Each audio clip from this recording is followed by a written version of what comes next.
random menace isn't just angry males. It's toxic femininity brought to you by Midnight's Edge After Dark. Hello, once again, and welcome to Toxic Femininity. I am your announcer, Tom Connors of Midnight's Edge and Midnight's Edge After Dark. With me is Megs. How are you doing, Megs? I'm doing great. I'm here. Mara Jade is with us this week. How you doing, Mara? I'm doing good. I'm happy to be here. Glad to have you here. And we're misbehaving with Miss Sarcastic Nerd. How are you doing, Miss? I miss Mary. I do too. That's all right. She's in Disney World. I think she's probably listening to us now. She's here with us in spirit. But since she's not here, we can misbehave a little bit, as I said. Yay.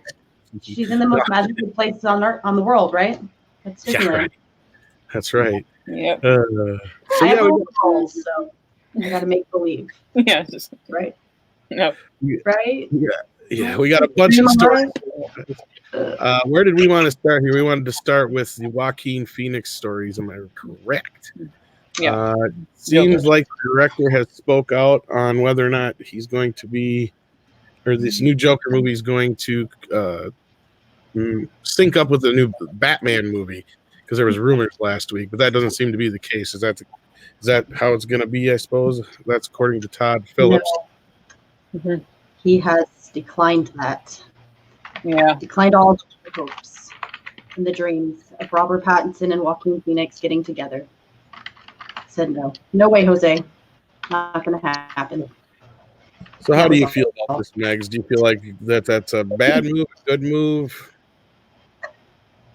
I was a little bit sad myself because I was hoping that I would get to see them meet up, but it doesn't seem that is going to happen. But I guess I'll have to move on.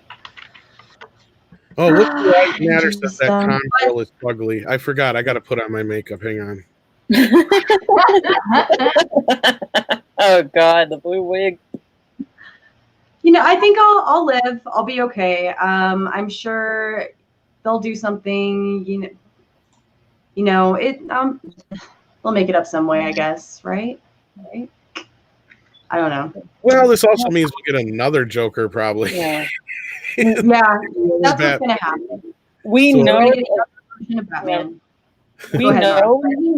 Sorry, we know eventually Batman and Joker are going to meet, so it's not like he absolutely has to meet right away. But at the same time, I don't want any connections to Batman in this movie, because it should be just about how the Joker became the Joker. That's what I would want to see, especially with the director saying he's not following anything in the comic books. Yeah, it's off the rails from the comics. Mm-hmm. I was sad. It took me a minute to figure that out. I'm not gonna lie. Do you have any feelings on this? I feel like I have more positive thoughts about this movie than other people. Mostly because my view of it isn't as like cut and dry. I don't know if that sounds like an insult, but I mean in the sense that for me he's just playing a version of the Joker, not the Joker as a whole. So it doesn't ruin anything for me. If the movie's gonna be bad, that doesn't ruin the past Jokers that we've experienced. The character itself. Yeah, well, I completely agree. The only reason I'm on the fence about that, and I'm not saying they necessarily have to follow the origin story with the Joker from the comic books, because even then, there's really no set origin story to follow. Like, we know what the one we're more comfortable with is the one where he falls into the vat of acid. That's the one most people know. Right. But at the same time, if you read The Killing Joke, the Joker says, like he wants his past to be multiple choice. So it does leave it open for creative license with this character in this new movie. So I'm not upset about that. What I am concerned with is possibly seeing him as an anti-hero in this film. That would suck. Yeah, that's where my concern is, because the Joker he's not an anti-hero. He is full-on criminal when he becomes the Joker. Right. And that's something I kind of brought up before. That actually kind of leads us into this next story right here, I believe. Mm-hmm. Oh, yeah, I read that. Well, I mean, Lethal Lightning covered it on his channel, and it's just, I have to roll my eyes. It's just people complaining about it being problematic because it might make someone want to shoot up a place, or and they bring up what's his name, the guy who killed those people at the Aurora, Colorado movie theater. Yeah, and I kind of brought up some of this stuff before. Is that the Columbine? Yeah, No, I'm afraid of it that they'll use this as some kind of catalyst, and you might have one or two people that would see a sympathetic character in the Joker in the way it's being portrayed here, and that may be something to make somebody go, "Well, that's what I need to do." And we hope not. Hopefully, that this movie is set up in a way where it's the characters portrayed like Travis Bickle was in a Taxi Driver, perhaps. Where it's a skewed version of his reality in a way. So, and I can see where you're coming from with that. My issue is that if someone is going to emulate anything from the Joker, even if they think there's a sympathetic side to him, that person's messed up to begin with. Oh, So, yeah. I mean, problem. And if you look kind of at the history of human beings, essentially, this is not the blame. The entertainment industry is nothing new. I mean, it even goes back as far as Penny Dreadful novels, when people would read those and then blame them for their crimes. So to say this movie could cause something, it's we should be looking more at the person who commits the crime, not at the medium that could possibly have inspired them. Right. I agree with that. The person themselves. And the guy who stalked Jodie Foster and tried to kill someone for her, and people have been finding something for a reason to kill somebody isn't the fault of that person that they base their obsession around. Mm-hmm. Yeah, I agree. And so, yeah, unfortunately, that's where Taxi Driver comes in too.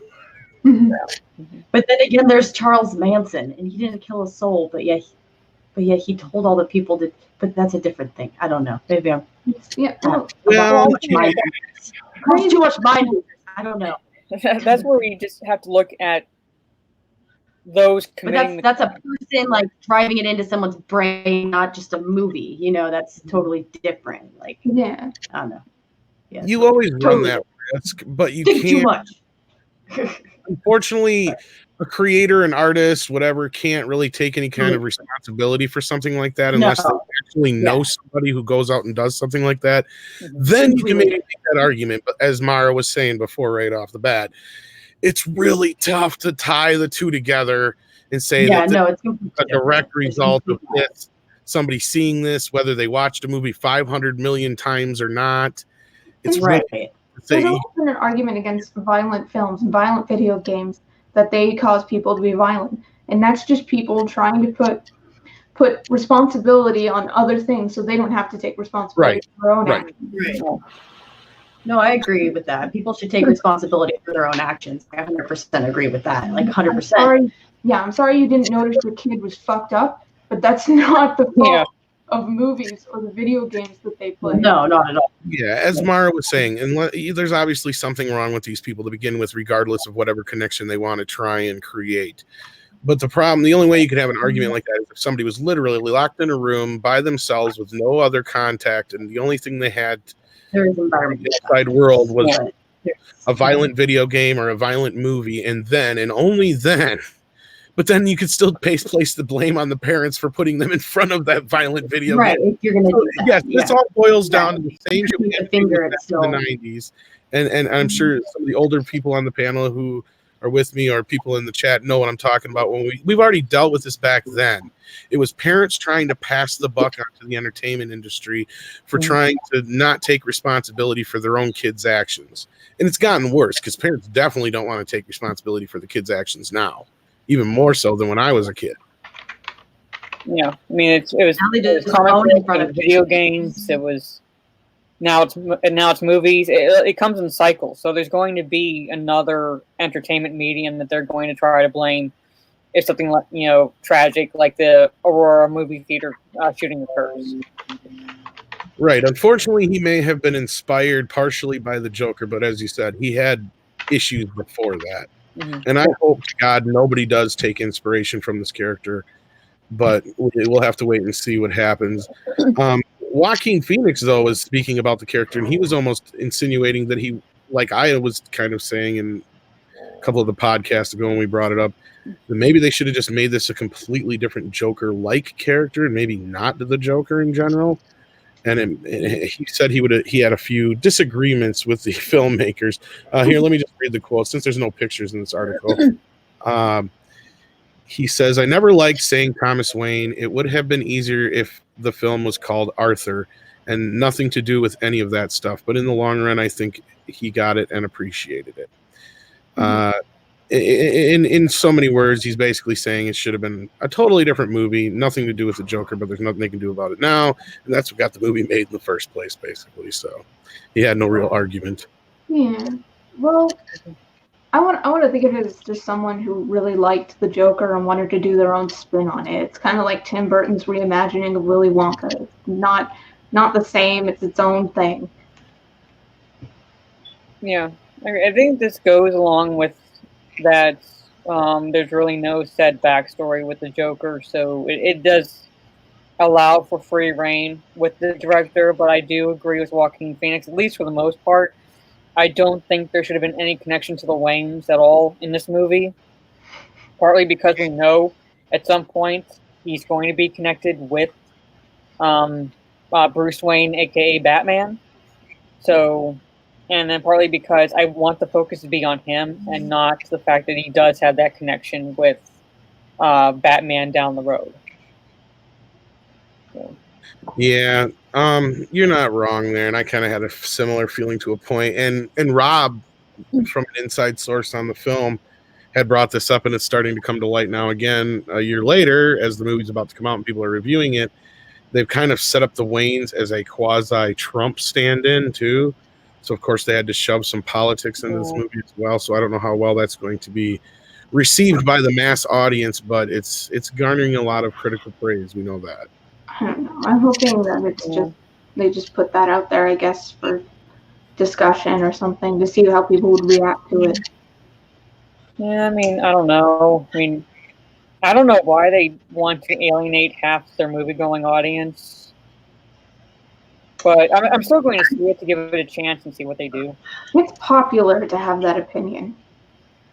It's popular. I don't know about you guys, but like as I've gotten older as an adult, especially like as I'm a working class American, I use movies and like television as like an escape from reality. And I don't want to watch a movie or something that I love and have to watch politics and stuff like that. I want to be able to get away from that stuff and have to watch one of my favorite characters and then have to see like politics in that. Like that's just like stop. Enough. I think they do that so that they get engaged with their vacation because I can't afford to go to Hawaii. Yeah. Well, this comes from a self-proclaimed centralist for the most part. Hollywood is the most elite / how do I put this? They are in a little bubble. I don't know the word I'm looking for, but they're out of touch. They have no real idea what the real world's like. So they kind of have to act like they're ahead of the curve on everything. And they are just so out of touch with the world. And they don't realize that it doesn't matter what political stance you have, how you feel about Trump or any of that.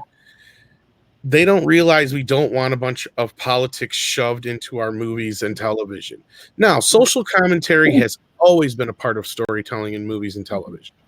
There's a fine line between social commentary and politics, though. Yes, they kind of go hand in hand, but there's a difference. You didn't have Star Trek coming out and go, it's a good thing we had John F. Kennedy or the world would have turned out differently. All the time. Yeah, they talked about Abraham Lincoln and a few other things, but they didn't get into modern politics as much or anything like that. They hid it under a social commentary under other things. Like, there's acceptable things and then unacceptable things, If it fits with the story plot line and the characters and the development and what's going on for the story and all of that, then yes. But if you're you know when it fits and when it doesn't fit. You know. Yeah, it's like universal messages that we want to see that transcend politics, race, gender, religion, sexual orientation. And it's kind of like the debates I got with people who would always bring up the fact that, or like they would say Star Wars, for example, always had politics. And I'd say, well, no, Star Wars always had universal messages with allegorical meanings where we can extrapolate. Like, he's influenced by, like, say, the Vietnam War with the Ewoks and the Stormtroopers, but it doesn't come out, like, blatantly in our face, like, this is my inspiration. It's the Vietnam War, the guerrilla warfare. Right. Versus now, and it's basically you're getting hit over the head with these identity politics messages in the movie that is current to us, but is no way belongs in a galaxy far, far away. Many light years. Right, and not only that, the way that they're using the commentary, to my understanding from the leak we got a year ago and the stories that have been coming out from the reviews and everything, they're painting the Waynes in an allegorical way along with the Trumps that doesn't gel with the way that the Waynes have ever been. Yeah.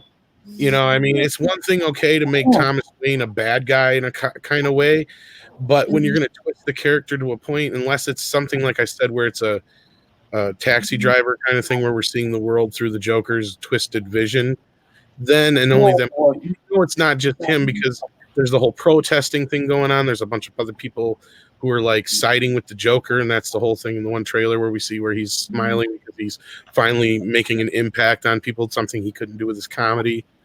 So I can kind of already see the movie play out before my eyes in the trailers in a way, and it's like, oh no, good God, I hope this isn't what I'm fearing it's going to be. I hope it's a little bit more of a twisted kind of study, but not, I don't know. And yeah, I'm a little gender fluid today. Author Stephen Walton. I had my gender fluid changed, so yeah, because Waynes have always, like, at least Thomas Wayne and, like, by extension, like Bruce Wayne have been portrayed as philanthropic. So to portray them as the bad guy, like, I'm hoping it's what you said, and that is how Arthur Fleck, when he becomes a Joker, views it. So we're looking at it from his warped sense of reality. That's what I'm hoping happens. I really don't want to see any deviation from what we know of the Waynes. You could assume that, though. It depends on, I guess, if they're really good at, if they do really good at directing it and filming it really well, you could probably see that this is what we're seeing is from his perspective entirely, and we don't really know what actually happened outside of his perspective. Because they kind of did that in Suicide Squad with Harley Quinn and her relationship with the Joker. People thought that was a relationship. I think that was just her perspective. Right, and that kind of takes me back to the issue I had the other night when we were talking about this, actually like a week ago now, and that was how people have kind of romanticized the relationship between Joker and Harley Quinn for what it is and what it really is in the comics, and how it's portrayed and how they cut it down in Suicide Squad to make them look more lovey-dovey when it's really an extremely abusive mentally and physical relationship. Yeah, I think what she believes is happening between her and the Joker, not what's actually happening between them. Right. I mean, they do kind of have that in Suicide Squad, but not to the point where I was like, yeah, people are going to get the wrong idea about this relationship. And they do. And that was what I was afraid of with this Joker movie. It's like, yeah, people are going to get the wrong idea about the Joker. And they probably will. But hopefully, for the most part, or at least in the very least, somebody isn't nuts enough that they decide to go out and start acting like the Joker. That's all we hope for. I mean, like, to a hero is not a good thing. Yeah, all we can do basically is just wait until October 4th at this point, because we can pretty much speculate all we want, and we don't know. We hear things, but at the same time, it's like it's rumor, it's speculation. So, right, and there have been people who have seen the movie and given reviews, so we kind of have an idea that that's how it is. But hopefully, it's more their interpretation, I think, is what you're saying here. Yeah. Of the situation, and you could be right, hopefully. So yeah, let's move on to the next story, because we did have a few other stories to talk about. I think we all talked about the Joker enough, unless anybody else had anything to add on that. No, there's really not much more we can add right now. All right. Deadwood.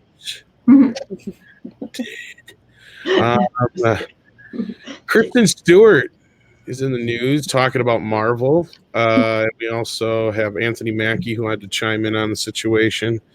So this is something we haven't even covered yet on the main show.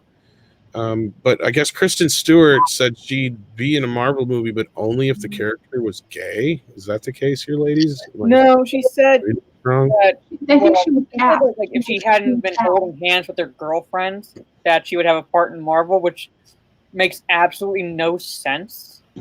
Why they would turn? I mean, she can't act. That's probably the reason why they're turning her down. But to say that, oh, it's because I'm with a girlfriend and not a boyfriend, that makes absolutely no sense with Marvel's politics. What's that? Especially considering what's her face's Valkyrie. What's her name? Tessa Thompson. She's bi. Tessa Thompson. Yeah, and she's openly bi or gay. Yeah. So I mean, it doesn't make any sense. But does she hold her girlfriend's hand? Is the question. Oh, no. She probably held a hell of a lot more than that for me. But does she hold her hand?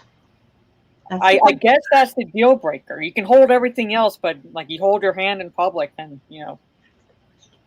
Just have a hard time too, along with Mara, believing that Marvel / Disney would have that as some kind of stipulation, considering how woke of agenda they seem to have. I mean, yeah, maybe that speaks against that woke agenda, but it just doesn't gel. It really doesn't gel at all.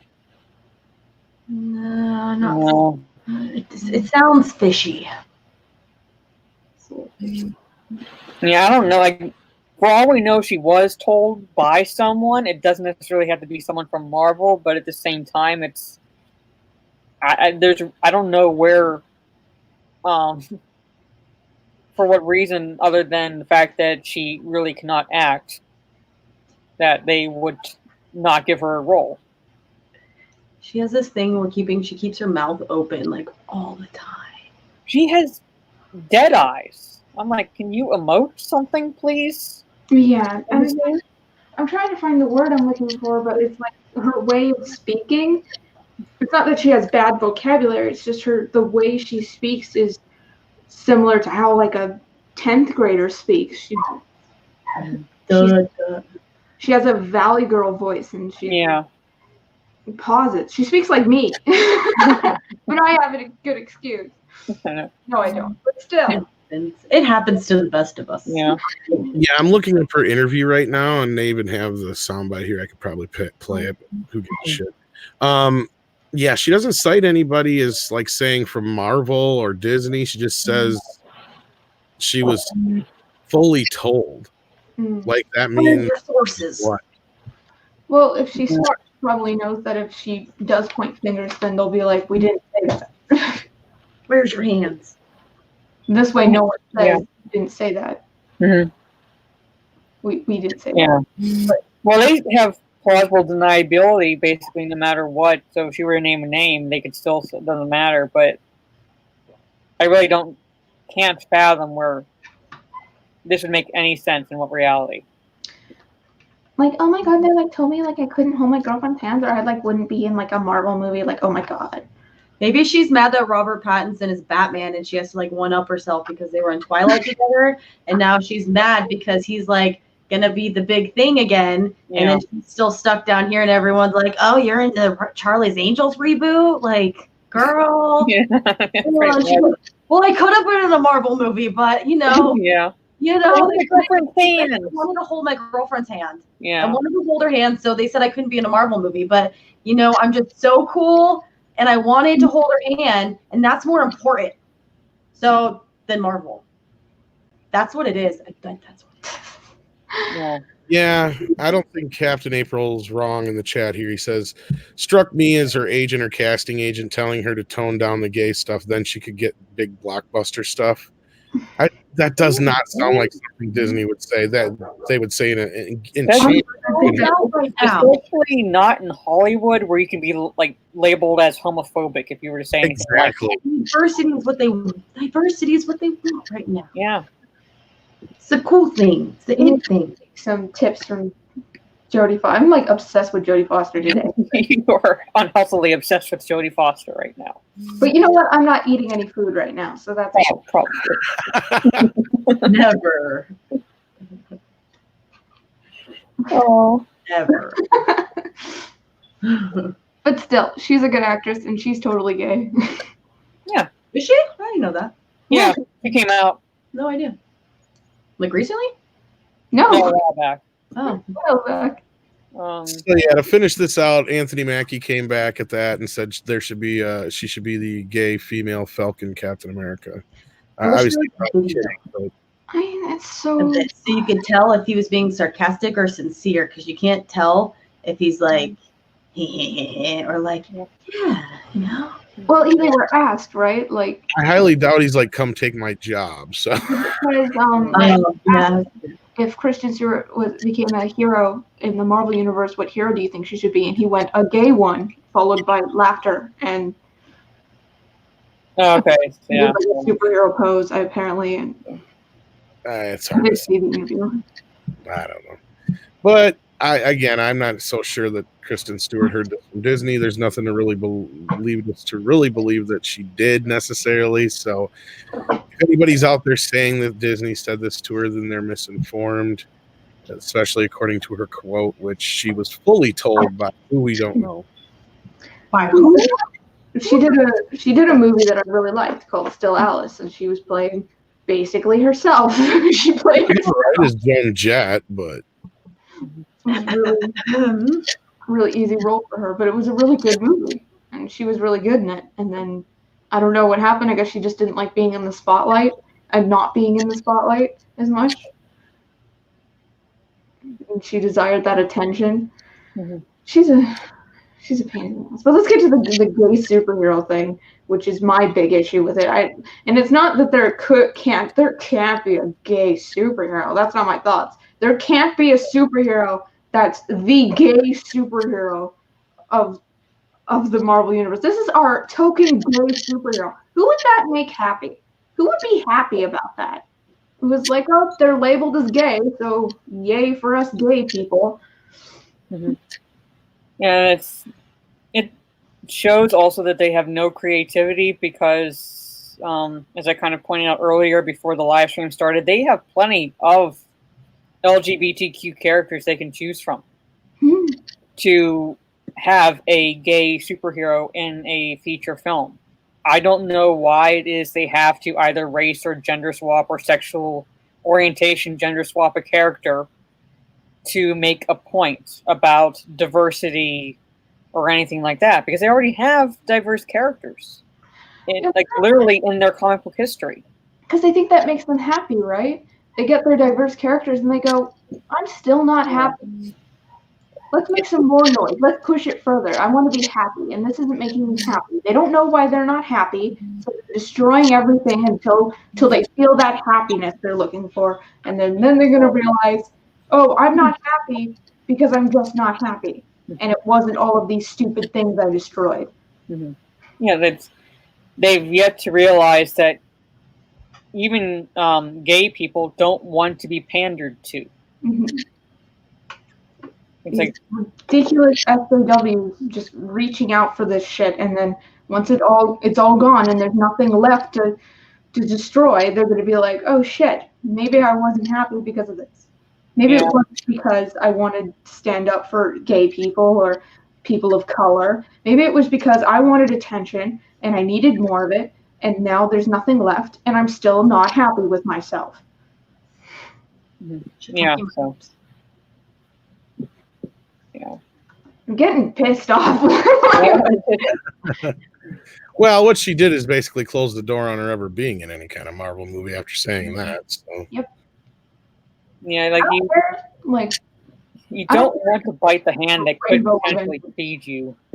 Especially with the X-Men coming in, there's a lot of gay characters in the X-Men as far as I know. I mean, Mystique was bisexual for a while, so. Well, that's Mystique though. She changes. It's just... I know. I'm saying it's like she was bisexual and like portrays bisexual for in the comics. So it's like you could bring her in and have her have a girlfriend because it's true to the comics. So She was involved with Magneto, though. Wasn't she? Wasn't Aquaman gay for like the longest time until he became Sons of Aquamanarchy? I mean, I don't know. gay by nerds. Because Nightcrawler in the comic book, Nightcrawler in the comic books is her son. And that's, 'Cause his outfit. what's that Azazel character? The one from First Class, is he the father? Would Oh, be, I'm not sure. I wish I had Rob here. He's my comic book guy. Because I think she, I mean, like, I'm not in the movies because obviously the way they did the current movies, Nightcrawler couldn't be, I don't think, her son, but I think she and Azazel had a thing. And he's the one with the tail, and he could teleport. That's where Nightcrawler gets his blue skin from her, and his tail and teleportation from Azazel. So I think I'm right. Don't quote me on that. Unless somebody knows otherwise in the chat. I have no idea. They did manage to make Aquaman cool again, which was a very, very, very hard thing to do. Easiest, the dumbest character. Well, I think it's because they always think about his orange top or whatever and green whatever is costume, that ugly one that he wore. But I think, I mean, I had to talk to my brother, but I think for a while he did get like his comic series did get dark, and they did change up Aquaman, so he actually did become cool in the comic books. I think that's possibly what Jason Momoa, like that Aquaman, was based on. Aquaman works better when he's like manly and godly. Well, I had to talk to my brother because this was a while ago when he was reading those comics, and he said that he actually did become cool in the comic books. Oh, wow. Yeah, it's pretty much based on what He was good in Injustice. He was a good character in Injustice. So, not at all stupid. No. Thing here. Damn it. Somebody calling. You're wearing a purple wig. No one cares what you think, Tom. Hey. I mean, it's a very beautiful, manly looking blue wig. Right. So I'm gonna the fuck out this rig. Colin Trevorrow posted something interesting earlier. Kind of caught everybody by surprise. Yeah. Of course, we know that Jurassic World 3, Jurassic Park 6 is coming soon, whatever you want to call it. But he posted this on Twitter. Mm-hmm. Oop. I'm knocking my microphone all over here. Cripes. It appears there's going to be a Jurassic Park or Jurassic World short film on FX called Battle at Big Rock on September 15th. Kind of an interesting little drop here, and that's really not that far away. I hadn't heard anything about. Oh, he's already got the cast here.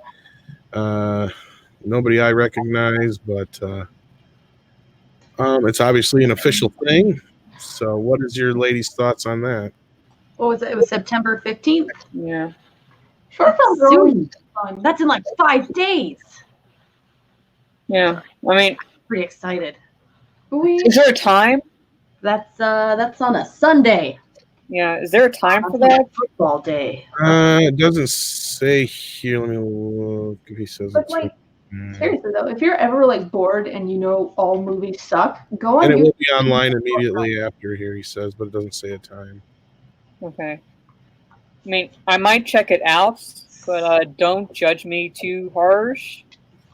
I didn't watch the Jurassic World movies. I didn't watch. I didn't like the last one. Like any of them, or like No, I saw the first 3, but the Jurassic World ones, not the new ones. I didn't really watch those. I mean, I caught the end of the first Jurassic World, and then I was like, I'm not interested in seeing Fallen Kingdom.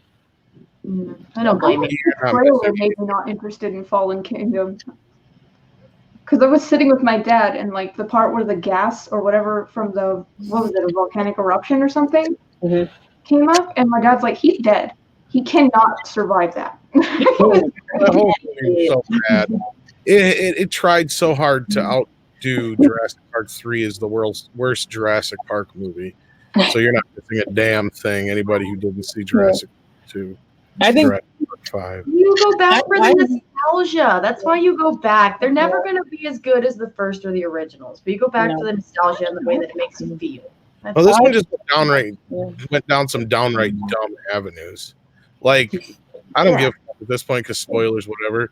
The whole last third of the movie takes place in a mansion. Yeah, I shit not. that was dumb. That was really dumb. I don't know if it's because I'm a girl, but the heels thing bothered the shit out of me. That really bothers me too. It does. Like, you cannot run in those. I don't want to walk. And how are you going to be running around in the dirt? Fucking managed to do it because I will say this: there's actually a thing on there about her how she taught herself how to fucking run in heels. I shit you not. She must have some massive calves. That's all I'm going to say. She's a very strong woman. I'll tell you that from what I've heard. It must be like, you know. Well, like, maybe it's one thing to jealousy. teach yourself how to do that, but like your feet hurt wearing those. Imagine things how bad the whole time. And now you're gonna believe that we're gonna believe that you can run in them after you've been in them all day.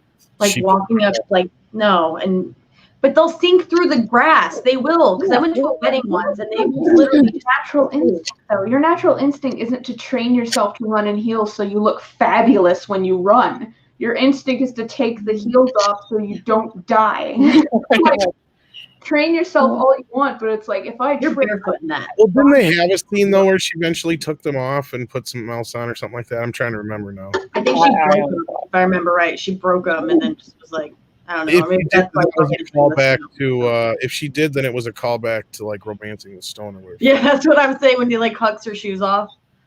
Yeah, I remember that. That's old. That's really old. Yeah, I think I don't remember. part of the reason I didn't see Fallen Kingdom was the dinosaurs dying, and I'm the one that roots for the dinosaurs. It was very poorly handled. Yeah, it was a piss poor movie from beginning to end. I was very, very disappointed in Jurassic World 17. Not mad, just disappointed. I don't know. I usually root for like it's a short film, but so I did. Yeah, the only ones I saw was the Park through 1 through 3. So I haven't seen anything after that. Jurassic World's okay, but it's basically like The Force Awakens, where it's just a retread of the original film, and you have placement fillers for the original characters. Yeah. Well, at least this one will be on Netflix, and you can enjoy it from the comfort of your own home. Online right afterwards. So if you don't have it, Kingdom like woke or anything, or was it just a bad movie? it's just a bad movie. Yeah. Just a bad movie. It's stupid. Bad. Jurassic Park could never happen, and it's just like it can never happen of never happen, you know? Like it can never ever happen. You're stretching the believability way past the point of believability. Like to the point where they have like just moments in that movie that made me roll my eyes. And I'm very forgiving when it comes to like rubber monster movies is what I call them. But if it's got a big dinosaur going down Main Street or some kind of creature or monster, I'll generally forgive it and for a lot of stupid shit. Jurassic World 2, whatever you want to call it, it was Fallen Kingdom or whatever, was just a fucking mess. Yeah. I'll believe you. Maybe at some point when it comes to TV, I might sit down and watch it. But Jurassic World's okay though. Yeah, I guess spoiler if we haven't seen it by now, I don't know. But what made me laugh was the whole the T-Rex and the Velociraptor at the end of the first one kind of tipping their cowboy hats to each other and like walking separate ways. That's all Steven Spielberg. So like the Tyrannosaurus would try to eat the Velociraptor at that point. Probably. Walk separate ways. I think there was a super chat from Rubio. I think that was Steven Spielberg, but I could be wrong. Super chats. Oh, I missed a there super it chat. is. Okay. Yeah. I'm sorry, 3PO. They really need to fix this in this StreamYard where you can tell the super chat from other ones. Okay, here it is. From Drunk 3PO, amazing, beautiful, savage panel. Even Tom looks good. Well, thank you, sir. You want my number?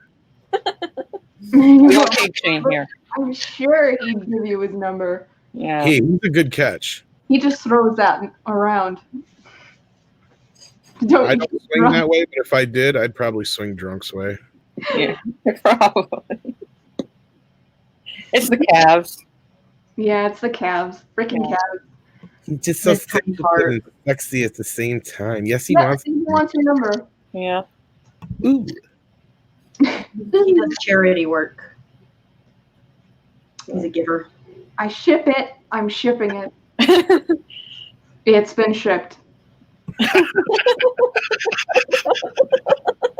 She's announced us shipped. Huh?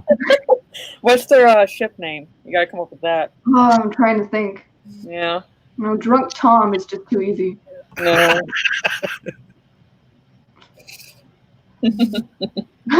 Tonk. Tonk. Hashtag tonk. Punk CPO. Yeah, there you go. Tom. Anyway. Oh, I shit. came up with that quick. I'm very proud of myself. Now that we've wandered off the Jurassic Trail, Yeah. let's talk about it. You know what it is. Yeah. It's that scary clown. Clown. The second film didn't do nearly as well as the first film. It performed, I believe, what was it, 40% or 30% under the first film? I don't know. This one only made $90 million. The first one made $123 million its opening weekend. But it doesn't matter. It's made its money back already. I think it only cost like 19, 20 million to make. Yeah. You know, they're already talking a prequel. Most part of the panel didn't see it, but Mara and I did. It sounds like we both kind of enjoyed it. We're not going to try and get into too many spoilers here, but there was a little controversy surrounding the film, isn't that right? Well, on Twitter, which goes without saying when it comes to controversy, but yeah, there was this is not exactly a spoiler because it is at the beginning of the movie, but they portray the brutal beating of these two gay men and the murder of one of them at the beginning of the movie. And there are those on Twitter who are tweeting about it with trigger warnings for people wanting to go see the movie. And I just can't help thinking that, I mean, technically they didn't have to show it because the mini-series was able to do it without showing it. But at the same time, it's in the book.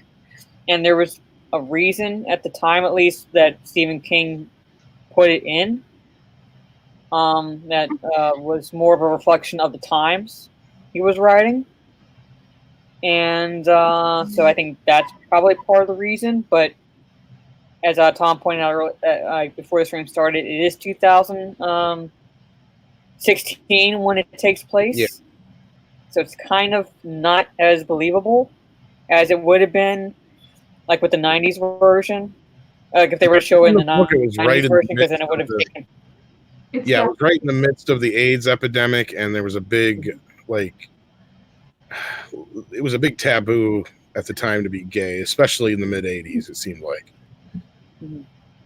Yeah, but it was definitely a hate you had the crime. AIDS scare, so... But... So...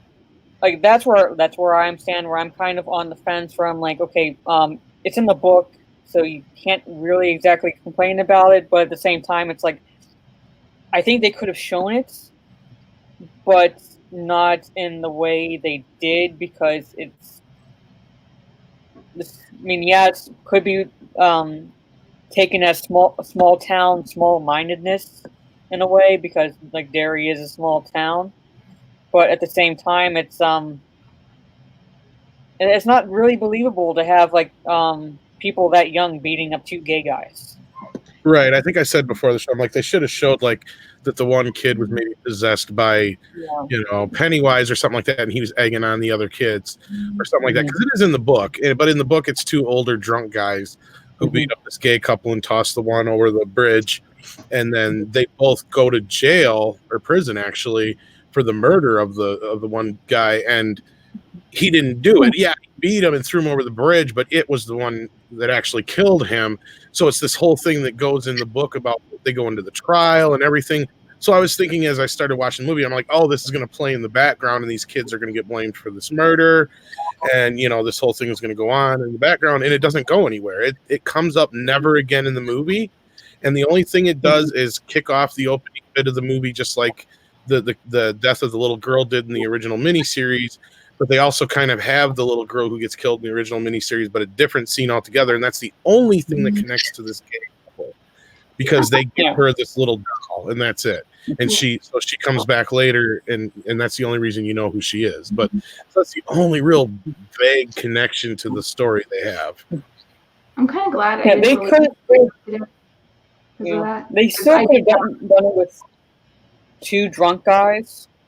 Didn't necessarily have to be two older drunk guys, but I think that it would have worked if, like as you said, with Pennywise kind of possessing one of them, or at least influencing one of them, the same way he is still possessing Henry Bowers, even 27 years later. So they could have done it that way. I don't mind it as much because I did not finish the book, but I know where it is in the book. It's right at the beginning, so you can't really miss it if you try to read this thing. Yeah, well, that's what gets most people out of the book, is the first few chapters is all about this trial and everything. Yeah. So, but you're saying in the movie it doesn't go to a trial, right? It never doesn't go to a trial. Again. So they even have testimonies and all this shit. Yeah, but it's not even in the same era. That's my thing. If you're gonna copy something from the book, copy it from the book. And I did read something or hear something from Stephen King that he wanted to use it from the book, even though he wasn't using the same decade or something like that, because he still thought it was important to today's times. But now that I'm hearing what you guys are saying about the movie, that doesn't sound very important at all. It just sounds I get it's a horror movie, and it was a piece from your book, but you changed characters that were in that scene. You changed bits, you changed parts of it. I'm not agreeing because I haven't seen it personally. I don't know, but this is just what I'm gathering from what I'm hearing.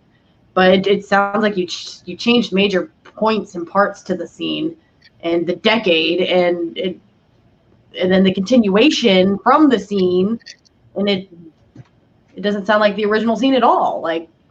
It's kind of, it does. I can understand how people feel it's odd. Now, I don't know. I haven't seen it. I haven't seen it at all. So I don't. What people are griping about to a point, to me, I think they're just being a little overly sensitive. Mm-hmm. But I love horror movies, though. Yeah, I will say this in the director's defense. At this time, the director did come out and say he is planning some big Uber cut of the movie that will add in a bunch of footage. Now, that isn't to say that this won't play out more so in that version. Right. Like I said, because this whole thing goes on in the book where they get convicted of the murder and all this stuff, but they didn't do it. Mm-hmm. And of course, the one who knows they didn't do it is Mike. And, and that kind of kicks him off into getting a hold of everybody again, because he knows it's back. And because he was completely dismembered and all this kind of stuff in the same way that all the people were 27 years ago. Mm-hmm. Yeah, that's what turns Mike to call the I think somebody did end up seeing the clown too. There was there's a whole testimony thing, and I think somebody did see a clown too. It's been 20 some years since I've read the book though, so you guys got to forgive me on that one. And in the book, doesn't the boyfriend say that he's trying to say that's what he saw? Oh, I think so. Yeah, because I think he was basically, and then nobody can understand why he's saying that. Considering it's well, duh, these guys killed your boyfriend. Why would you say something like that? Yeah, because it's been a long time since I read it, but I don't know if I should answer this question or not in the chat. I don't want to be too spoilery. Yeah, I don't want to get too spoilery for anybody. I mean, of course, the story's pretty straightforward. Ever seen the miniseries or read the book, or kind of can guess where the movie's going to go just from the first film in a way. I don't know. I think the thing that most excites me about seeing it from having not seen it is just the clown in general, because I like how he's played. I will say he's better in this one because I didn't like Bill Skarsgård as much in the first movie because I was like, there's no way a kid's going to go near that clown. There's actually a scene in this where that plays on that, so it almost makes me feel like, because I wasn't the only one who said that, so it's like they must have heard it, and they made sure to at least play on that this time around a little bit more because, and like at least with Tim Curry's version, he plays all cute and normal clown until you get close, and then he gets scary. I And he said it. This clown always acted like really scary from the start. Tim Curry's clown is a clown pretending to be a monster, and Skarsgård's is a monster pretending to be a clown. And I love that distinction. I get what you're saying, but I don't know. I kind of get that to a point. I love Bill Skarsgård. Yeah. In this movie, I will say he won me over more so in this movie. He's got a lot more to chew on in this movie, and I know Mara said she didn't really like the ending, but I actually did like the twist at the ending a little bit more, the way they twisted it. It's still similar to the book and similar to the original miniseries, but they play with it a little bit more, and I like what they did. So I mean, I'm not I going to see complain where on they're that. going with the ending. I think I prefer the first one a little bit more. Because actually, I don't want to say it feels like a battle, but how they defeat Pennywise, I'm like, I would have preferred something like the how the '90s show version. When was the last time you watched the version? Not too long ago. It's still pretty fresh in my mind. So. Okay. I was going to say, because all they really do is push it over and rip its heart off. No, I'm saying like don't the really whole, do anything. the whole like shooting it with silver, like in like the. Yeah, but it bounces off this time, and then they get it. Oh yeah, they get it in the belly. That's right. Yeah, never mind. Yeah. You're right. So I'm saying like actually like not just. I can't say anything without spoiling the ending to this. Well, that's kind of still here. They just like in the first film, they replace the silver and the slingshot with something different. That's all. Yeah. So like I'm saying, I kind of still prefer the slingshot with the silver over this. I see where they're going, but I can't say anything without revealing the ending to the movie. Yeah, I will say this though about the ending, since it's the ending, the spider looks much better in this version. Oh yeah, it definitely did. It definitely did. Because I remember I didn't see it when I was a kid. I did not see it. And then when I watched it, I was like, "This is it. This is it. This is what this is building up to." So yeah, I interviewed the director, and he was really disappointed with how the second half turned out too. So we're not alone. Yeah, so it's like, okay, all that build up, and it's a spider. But yeah, it was handled better in this version. Yeah. My only other complaint about the movie was, other than minor stuff, was that they should have did it as a trilogy instead of just 2 movies. And they should have filmed it all at once, because you can tell the kids are a little older, even though I think they did some CGI de-aging. Yeah, they did. And some people have noticed that, yeah. And I just feel like they could have got a better version of the story if they let it breathe over 3 movies instead of 2. And then you could have bounced back and forth between the adults and kids a little better. Because that's how the book reads. It's instead of it being separated into 2 parts to where you end up, oh, we got the story. Oh, what the hell? We got the same story all over again. At least in the book, you're going back and forth. And when the kids are going down in the sewer and shit, that's when the adults are doing it in the book. You know what I mean? It's like it's going back and forth where it's the adults remembering when they were kids is really what it is. And as they're going through Derry and going through the motions, they're starting to remember back to their childhood and everything that happened. Because like in this version, they don't remember anything when they're kids when they first get back to town. As they go through, they start to remember more, and that's where the flashbacks come in. Yeah, so I think it probably could have, as you said, like, worked best over a trilogy, maybe an hour and a half. Hour movie each per part. So, well, and I said you could end the first movie where they're at the very end of the first movie. What I would have done is where in the middle of the original film now, as it is, they separate. You could have had where the kids separate and where the adults first come back together be the end of the first movie, because we know we're going to get more to this. Well, then you pick up from there where the kids are getting back together along with the adults at the beginning of the next movie, leading right up to just before they all go back to face it again. Mhm. And then the third movie be both the kids and the adults facing it back and forth, seeing how it went the first time compared to this time. And I think it would have been a little bit more entertaining for people, because especially if you're not familiar with the story, and that's the problem with the second half of the story, and this movie suffers the same issue, is they tried to cram the kids more into this story just so, because everybody loves the kids. The adults are boring. That's the problem. Mhm. And they have the same problem here to the point. Now they're well cast, and I loved what's his face who plays Richie. Oh, he's a standout. Bill Hader. Yeah.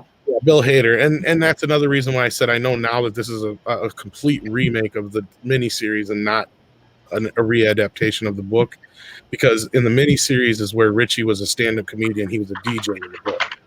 And they redid the whole he's a stand-up comedian again. Yeah.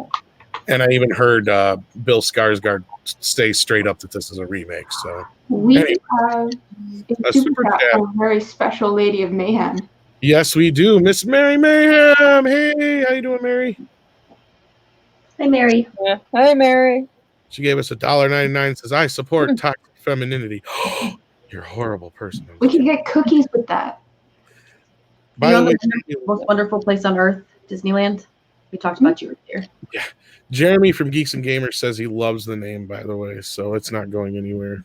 For anybody who wants to try and change it on us, even YouTube. Yeah. Just to go back on Bill Hader, I think he Yeah. was the standout. Because I loved how he was able to blend the comedy and the seriousness in scenes. And his back and forth with the actor who played Eddie. Yeah, he's got a lot of bits Terrible. that some people might bitch about. Like they're going to say, oh, the timing is off. Like they shouldn't have comedy right after a scare and stuff. But to me, that was some of the best shit. Yeah, I mean, like, people handle scary situations differently. So a guy who's quippy or sarcastic or a jokester is going to use humor in the situation. It's believable. So I don't know why people would complain about that. Well, they do in like the Marvel movies and stuff, and they have in some other horror movies recently. Yeah, So right. people too. But like that's like misplaced kind of humor because it doesn't really jive necessarily with the characters. Whereas Richie's character, you know, his whole shtick is not shutting up. He's the jokester. Right. And Yeah. there's one of my other issues of these movies is they do a poor job of setting shit up, but they have a lot of payoff. Like they don't really explain to you what beep beep Richie means. Yeah. So They use like, it, but once. they haven't really explained it. Yeah, Yeah. It said it once in the first movie. The kids never said it once, and they say it once in this movie. Yeah. I They don't think explain said it that. once. I think they said it once in the first movie. Yeah, but they don't explain the reason why they're saying it to him, and that's Yeah, it's it's like, their way of shut telling up. him to shut the hell up. Yeah, shut up. That's why they say it. Yeah, they use it a lot more in the original miniseries, and it's all over. They might be like they might be leaning on nostalgia a little too much for people who've seen the miniseries and who read the books who would know what that means.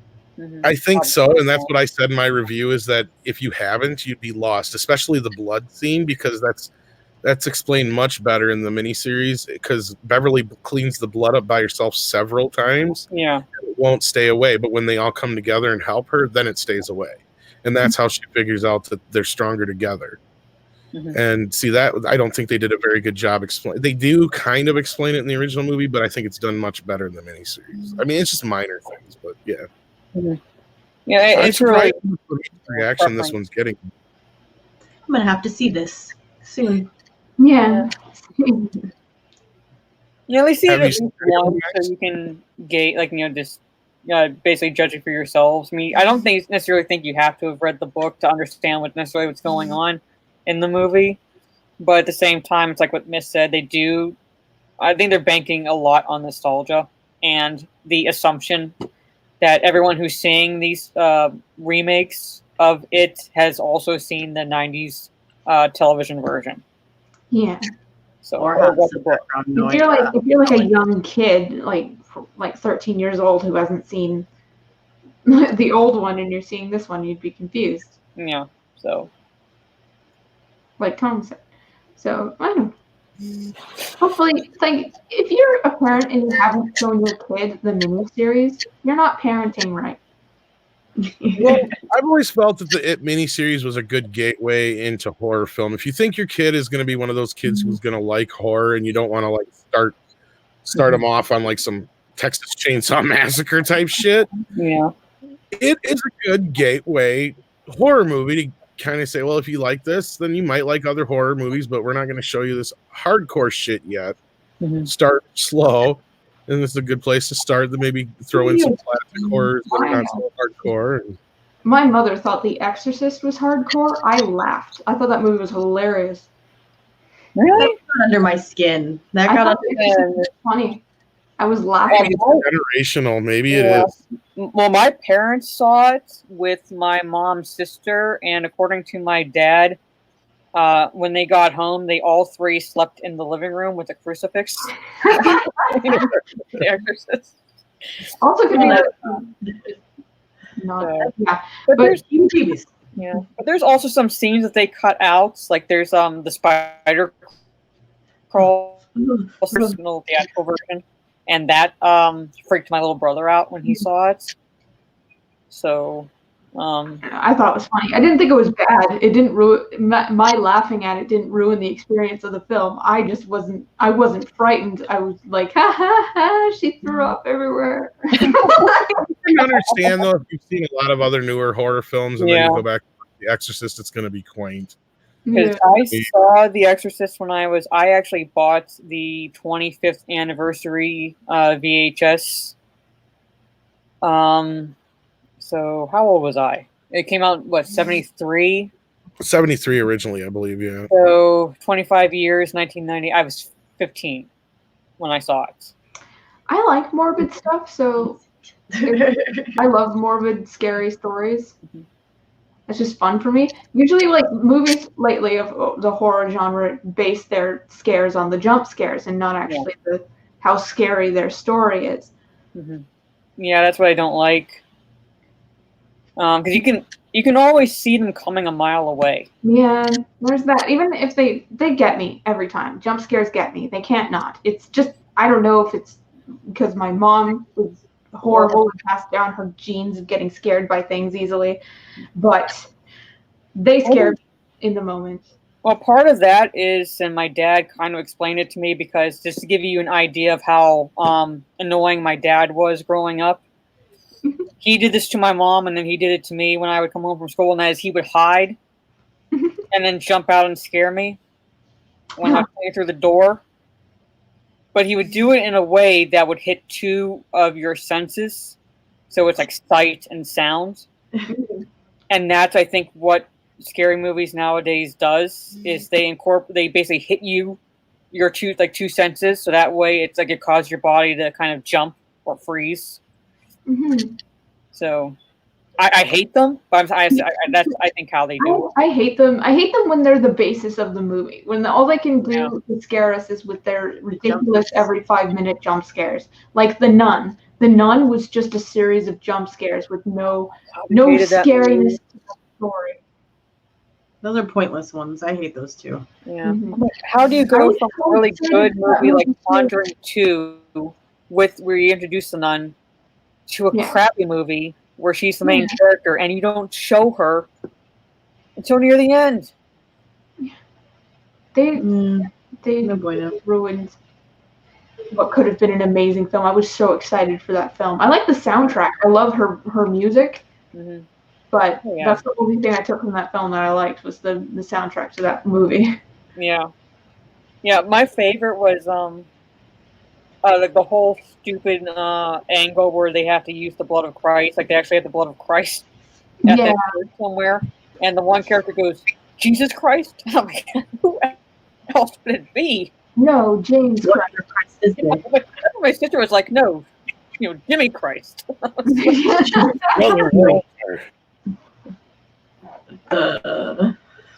but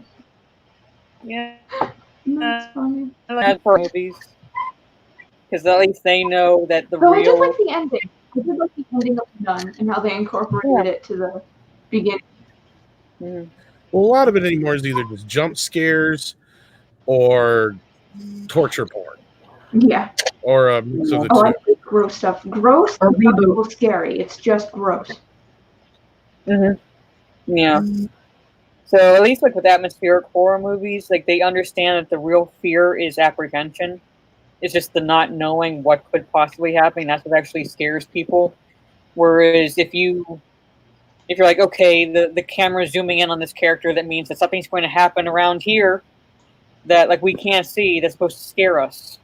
We can, like pick it up on like whatever it is they do when setting up shots in these movies. You want to know how important nuance is? I'll tell you, something that's scarier to me than any jump scare ever could be. That is the scene in Halloween Mhm. where Jamie Lee Curtis is getting up from being attacked for the third time from Michael, and she slowly crawls her way up the wall.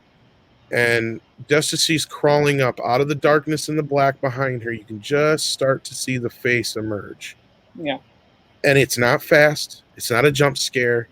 It's slowly happening. You know he's there. She doesn't.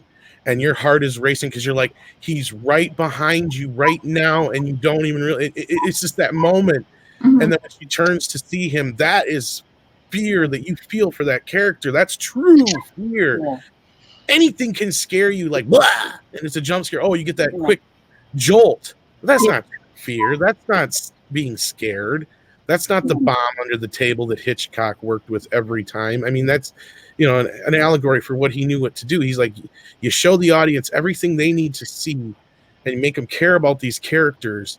And when you know the bad thing is going to happen and they don't, is the scariest thing in the world. Or when you can relate to what's going on in the screen, that's the scariest thing in the world, especially if it's like a relationship or a family relationship or something that you can, see yourself into. That's even scarier because it's like, holy crap, I could see my kid doing that or something, just something that gets you at your core, Right.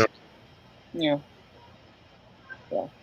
Yeah, I love scary stories. I've always loved scary stories. I watched my first scary movie when I was about 5 years old because my parents are awesome. You They let me watch scary movies. awesome. My parents here too. I watched Gremlins and Fright Night before I was 6 years old. I watched The Ring and I watched a bunch of zombie movies. Mm-hmm. I grew up in Italy, so my parents were like, she's going to see this anyway at some point. So we might as well show it to her now. Nice. Another good gateway one, yeah. Mm-hmm. Fright Night too, yeah. I like the original. Loved it. I loved reading trivia about it, and even with Gremlins, reading trivia about that as well. Well, it's like mostly like kids who are sheltered from horror movies, but then accidentally see a horror movie or like think they can handle it, then get scared, are the ones who hate horror films. And then parents who are like, she can handle it. Throw on a horror movie where you're like, they're the ones that turn into the serial killers. Yeah, they either return into serial killers or they really, really like horror films. I remember when Scream came out, and I didn't see it in theaters. Obviously, because I was on my parents didn't take. I was 13, so my parents didn't take me. But we were renting movies one Friday. My mom had taken my siblings and me to go. We would rent a movie each, and I picked up Scream off the shelf and I took it over to her. She looked at it and goes, "What's this?" I'm like, "A scary movie." She's like, "Okay," rented it for me. I didn't even bother to ask her what it was about or anything like that. Could have been worse. That one's not the worst. That's another one that's a little more tame. Yeah, it is tame, but like compared to my cousins who were sheltered from movies like Jurassic Park and things like that, and it's my parents were like, "All right, this is a scary movie. Okay, fine, pay for it." All right, no big. Yeah, no big. So yeah, overall, I'd recommend it too.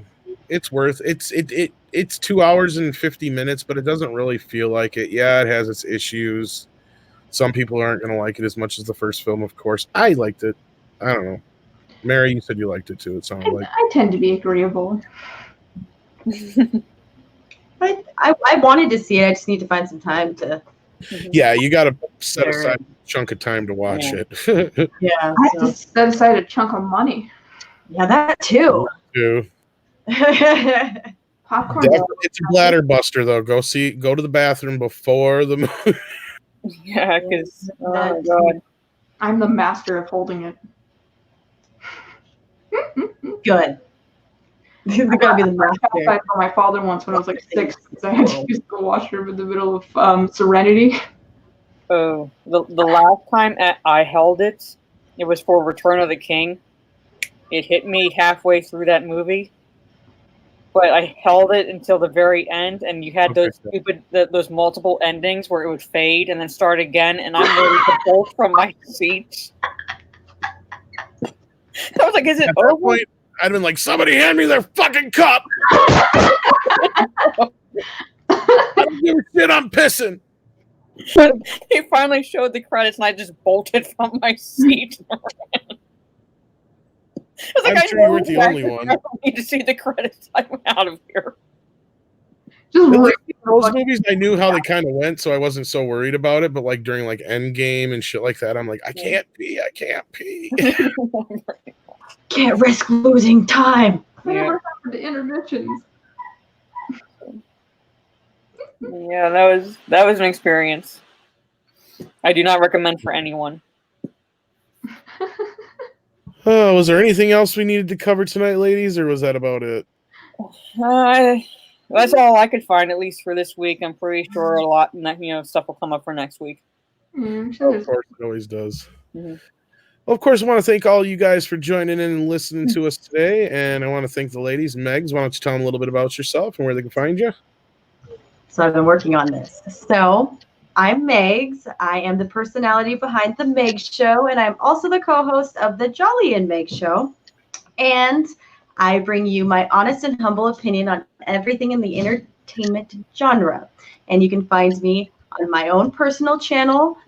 And Mox Rocks had linked it down in the chat below. I saw it somewhere. And also at Twitter. At Megan Baileys. So it's Megan, Megan Baileys, Bailees. And it's all one word. And Mox Rocks was nice enough to throw that in the chat as well. Told you it. See. Awesome. So do check out her channel. And Mara, why don't you tell everybody where they can find you and a little bit about yourself? Hello, I am Mara Jade. For the time being, you can primarily find me on Twitter, essentially being the bane of feminists, rebots, SJWs, and the like on a daily basis. And I'm currently working on, I set up a GoFundMe to help me pay for a laptop, so if I get like some in for that, I am going to get my new one, get a webcam, get a microphone, so that way I can actually upload my own content on my YouTube channel, because as of right now, it's just videos I've saved, nothing from me, but I hope to change that in the near future. And you can find me, yes, Mox Rocks linked it in YouTube as well. That's my YouTube channel and Twitter handle. Yeah. Awesome. All right, and last but definitely not least, Miss Sarcastic Nerd, tell the folks out there where they can find you and a little bit about yourself. Well, hello, people. I'm Miss Sarcastic Nerd, but you can call me Miss. I have a channel if you want to go check that out. I have a video up that's barely a minute and a half long, because I couldn't download an editor to get a video out to you guys today, but hopefully I'll fix that by tomorrow and get something out. I also have a Twitter if you want to go sub there. I have 615 followers on Twitter, which amazes the crap out of me. None of you talk to me. Don't feel bad. I think you have more than I do. I doubt that. And nobody talks to me either. Except for people I don't want to talk to that are just harassing us. Sorry about that, by the way. Yeah, I wish you'd not. Loud laughter, sorry. It's all right. It was meant to elicit laughter. But yes, do check out Mrs. channel, and hopefully she'll have some more content up soon for everybody to enjoy. And do check her out on Twitter as well. And say something to her on Twitter. Please. Poor girl feels like she doesn't exist. I sit alone in my room staring at my computer screen and no one's there. She's waiting for you to tweet at her, so tweet away. Tweet and subscribe to all these lovely ladies, and don't forget to check out Mary as well, our other partner in crime, and all of our friends at the Fandom Menace channels that are in the collectiveness of the channels that we support and love and cherish. And are glad to be a part of. And we want to just say, one thing go out. Anna did a video yesterday on Geeks and Gamers where she talked about some of the shit she's been dealing with. Anna, that Star Wars girl. And we just want to say we support her and everything she's going through, and what she's dealing with is a prime example of what we see on a daily basis come out of these people who claim to be lovers of a certain franchise or other, yet they attack people personally over a movie or a TV show. But we're the toxic ones, right? That's why toxic femininity exists. That's why we're here to talk about these things, to prove to everybody out there that we're not as bad as everybody likes to make us out to be. So once again, I want to thank everybody for joining us. I want to thank the ladies for joining us here on Midnight's Edge After Dark. It's always a pleasure to have them. And don't forget to subscribe and join them on Twitter. And thanks everybody for joining us here on Toxic Femininity.